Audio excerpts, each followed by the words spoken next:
une des choses qui est intéressante, c'est que ces enquêtes sociologiques nous disent au fond, le bonheur, il est lié en 50% à notre patrimoine génétique, c'est-à-dire à notre sensibilité, à notre tempérament, à ce que nous sommes, de notre nature. Et puis, pour 10%, aux conditions extérieures. Conditions extérieures, ça veut dire de naître dans quel pays, ou de naître riche ou pauvre, par exemple. Juste un exemple. C'est très peu, 10%. D'ailleurs, il y a des gens heureux, et il y a des gens qui sont malheureux dans tous les pays du monde. Et puis, 40% relèvent de notre libre arbitre, c'est-à-dire finalement de nos choix. Dans des publications très nombreuses, pour arriver à ce concept, ce résultat correspond exactement à ce que disaient les philosophes grecs de l'Antiquité. Ils nous disaient les conditions extérieures comptent très peu dans le bonheur. Vous avez des gens riches qui sont malheureux, vous avez des gens pauvres qui sont heureux. C'est pas ça le problème. Donc là, vraiment, je trouve intéressant ces ponts entre les intuitions des sages et des confirmations des enquêtes aujourd'hui.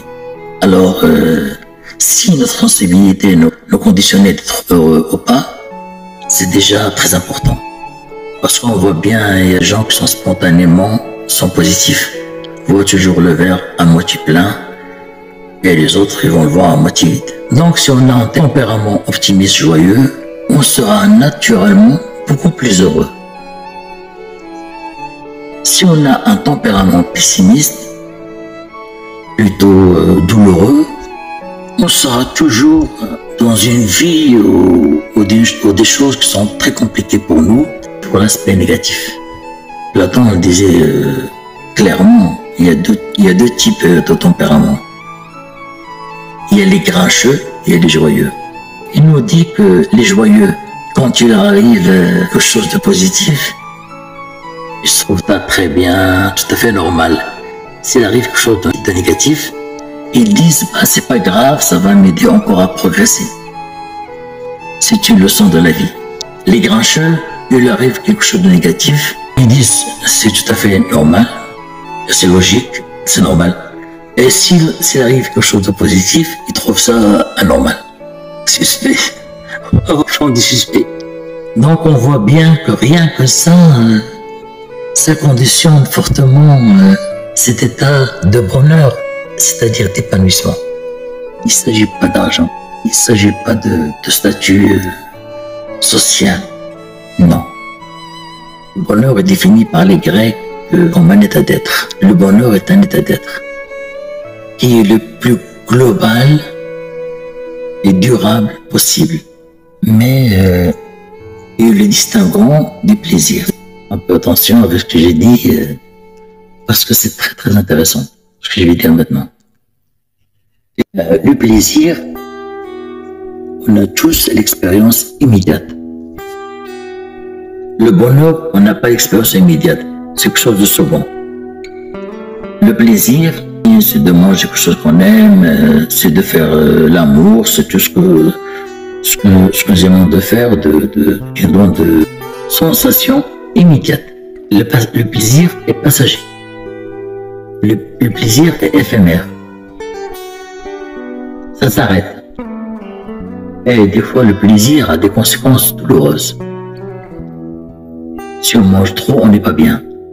Si on boit un vin qui est agréable, mais qui n'est pas fait pour nous, on est malade.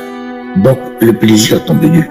Et les philosophes se posent la question, est-ce qu'il est possible d'être dans un état global et durable d'épanouissement? Pas simplement un état de plaisir passager. Et c'est cela qui les amène à passer de l'hédonia à l'hédémonia. Ça veut dire du plaisir. Ils prennent conscience à la fois de la part, je dirais, mystérieuse et aléatoire de cet élément par notre sensibilité, puisque l'étymologie lui-même du bonheur, ça veut dire avoir une bonne étoile, un bon daimon, un bon ange gardien, avoir de la chance. Et en même temps, ils nous disent que les gens qui n'ont pas trop de chance, qui ont été moins gâtés dans leur nature et qui ne sont pas en bonne santé, on peut travailler sur soi. La sagesse et la philosophie, pour les anciens, c'est l'amour de la sagesse. La sagesse consiste à apprendre à être heureux.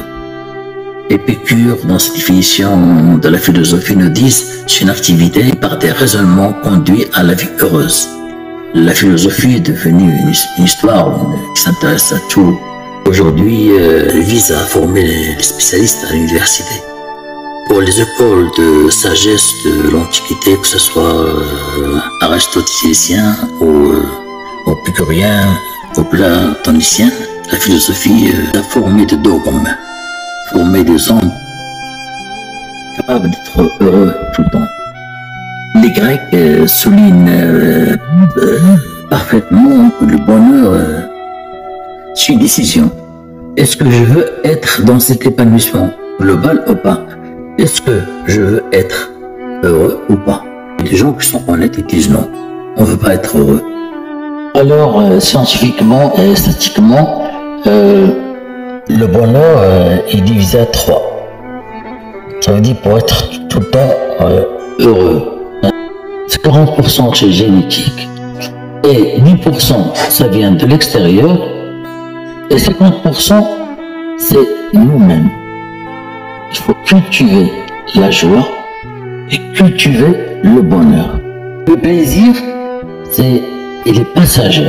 Il y a une grande différence entre le plaisir et le bonheur.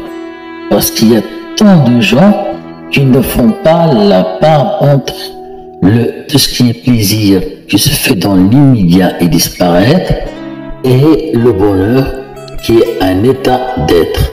Je souhaite que vous essayez de faire comme moi, de cultiver de la joie, de la cultiver, d'essayer de voir ce qui est bon et mieux pour vous, et persévérer pour être tout le temps dans la joie. Et vous avez le droit, c'est votre droit fondamental. Mais ça nécessite un travail sur soi et un projet de vie et un épanouissement durable. Et désorienter le désir où vous référez, c'est pas de la matière, c'est pas des voitures, c'est pas l'argent, c'est pas le pouvoir. Non. Désorientez votre désir, laissez-le, parce que le désir, c'est le sens de l'homme.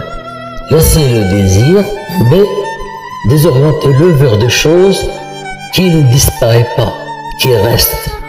Par exemple, aimer la vie, aimer la nature, la spiritualité, aimer, adorer le créateur de notre univers, adorer la vie, dire oui à des moments tristes ou joyeux. Alors, Nietzsche il a dit oui à la vie, il a dit oui à la vie, et nous on a le droit de dire oui à la vie, et à ce moment-là on peut être dans la joie, aider l'autre, partager la connaissance, aimer les gens tels qu'ils sont, ne les jugez pas, ne les lamentez pas, mais essayez de les comprendre et aider les gens. Et merci, à la prochaine fois.